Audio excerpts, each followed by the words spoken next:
You're playing an open-world game, and it feels incredible. The city looks alive. NPCs walking the streets, having conversations, going about their lives. Then you stop and actually watch one of them for more than 10 seconds. They walk to a corner, turn around, walk back, repeat the exact same loop. You follow another NPC, they walk into a wall for 30 seconds until their pathfinding corrects. You commit a crime right in front of a crowd. Half of them don't react.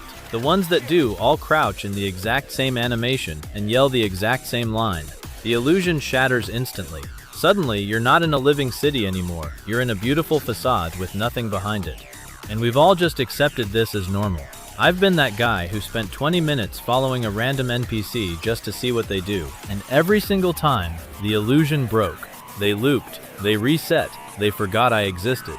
Until I watched the GTA 6 trailers properly and realized something nobody was actually talking about. The real innovation in GTA 6 isn't graphics, it's simulation. The world doesn't just look alive.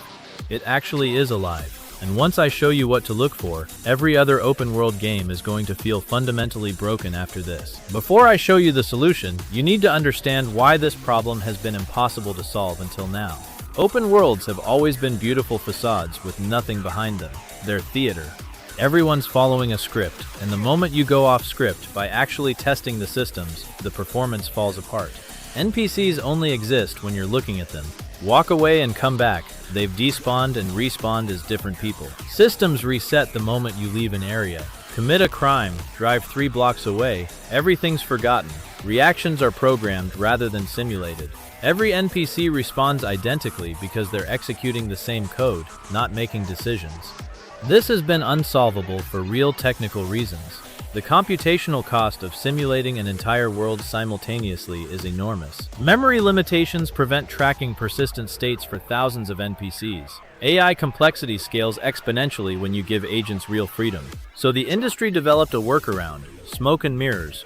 Make it look alive when the player is paying attention. Reset everything when they're not, and hope they don't look too closely. Let's look at what dead worlds actually look like using games we all know. Assassin's Creed builds gorgeous historical cities, but watch any NPC closely. They walk predetermined routes, vanish when you're not looking, and respawn as completely different people when you return. Cyberpunk 2077 at launch had impressive crowd density until you interacted with them. Every NPC cowered in the exact same animation. Police spawned out of thin air behind you instead of actually driving to your location. No persistence whatsoever. Skyrim has NPCs with rigid schedules and limited reactions. The same blacksmith says the same lines on the same loop forever. These aren't bad games. These are genuinely great games with one universal problem. And even GTA 5 had these exact same issues. NPCs would forget you existed after you drove a few blocks away. Traffic behaved strangely. Rockstar faced the same fundamental limitation everyone else did. So the question became, can this problem actually be solved, or are we forever stuck with beautiful illusions that break the moment you pay attention? This is where GTA 6 changes everything, and the evidence has been sitting in those trailers the whole time. Let's start with the scene everyone noticed but nobody truly understood. NPCs pulling out their phones to record crimes. Those NPCs aren't executing a scripted event triggered by the player committing a crime. They're demonstrating genuine contextual awareness. They recognized a crime occurring near them, made a decision to record it, and that recording potentially feeds into the wanted system by alerting police. This isn't if player does crime, play NPC reaction animation. This is NPC observes environment, evaluates what's happening, chooses a response from multiple possible behaviors, and that choice has real consequences in other game systems. The technical leap this represents is massive. Every NPC needs environmental awareness of what's happening within their perception range. They need behavior trees sophisticated enough to choose contextually appropriate actions. Do I run? Do I record? Do I call police? Do I ignore it? They need memory to track what they witnessed, and they need integration with other systems so their choice actually matters. Compare this to how other open-world games handle crime detection. Most games have an invisible radius around the player. Commit crime inside radius, wanted level triggers. NPCs are just props that play fear animations. In GTA 6, the NPC isn't reacting to you as the player. They're reacting to an event happening in the world, and you just happen to be involved in that event. You're part of the simulation, not the center of it. Then look at the beach scenes. NPCs sunbathing, walking in groups, having conversations, playing in the water. They appear to have purposes and routines. They're there because their simulated schedule put them there at that time. You can see interactions happening in the background that have nothing to do with the player. People talking to each other, reacting to weather, moving with intention rather than wandering randomly. What this suggests about persistence is enormous. These NPCs exist as entities with states and goals, not just visual elements. The world isn't only rendering what you see, it's tracking what these NPCs are doing even when they're off-screen. Their behavioral states, their locations, their current goals, all of that persists. And here's why this solves the dead world problem completely. When you leave an area and come back, the consequences of your actions persist. NPCs you interacted with remember. The world doesn't reset like you were never there. The simulation continues even when you're not watching, which means the world exists independently of your observation. That's the difference between a game and a reality. Now I know what you're thinking. This sounds too good to be true, and honestly there are legitimate reasons to be skeptical. First, I'm analyzing trailers, not playing the actual game. Everything I've shown you is interpretation of carefully curated footage that Rockstar chose to reveal.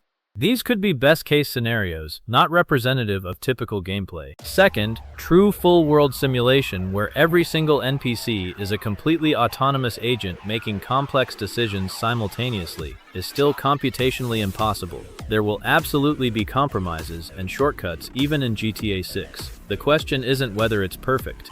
The question is whether it's convincing enough to maintain immersion. Third, I could be wrong about some of this. Trailers can be misleading. Marketing has overpromised before. GTA 6 might not deliver everything these systems suggest. My analysis is here's what the systems appear to be based on available evidence, not here's what the game definitely is. But even with those caveats, here's what I think is genuinely happening and why it matters beyond just this one game. So let's bring it all together. What has GTA 6 actually solved, and what does it mean for everything that comes after? The dead world problem has existed since open world games were invented. Beautiful cities with nothing real behind them, NPCs on loops, systems that reset, consequences that vanish. Every studio knew the problem existed and nobody could solve it because the technology simply wasn't there. GTA 6 appears to have crossed a threshold that changes this permanently, not by making a bigger scripted world, but by making a simulated one. The NPC phone recording scene alone tells you the underlying architecture is fundamentally different from anything before it. These agents are observing, deciding, and affecting other systems. That's not scripted behavior, that's emergent behavior from interconnected simulation. The beach scenes tell you persistence is real. The world tracks states and goals independently of the player. You're not the center of the universe anymore, you're a participant in something already happening. And the implications for how you'll actually play are massive. Exploration becomes genuine discovery. Consequences feel real instead of temporary. Emergent stories replace the divide between authored content and empty world.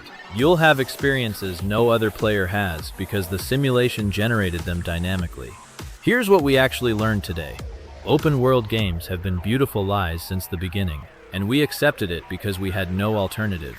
GTA 6 appears to be the first game with the budget, the technology, and the development time to finally make the lie unnecessary. The simulation is the innovation. Not the graphics, not the map size, not the story, the fact that the world might actually keep existing when you're not looking at it.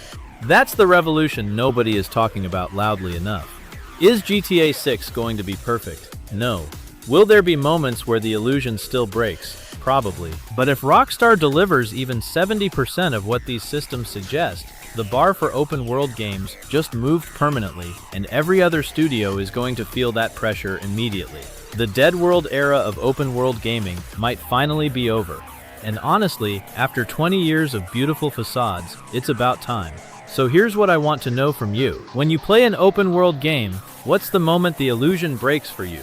Is it the looping NPCs, the resetting systems, the identical reactions? Let me know in the comments.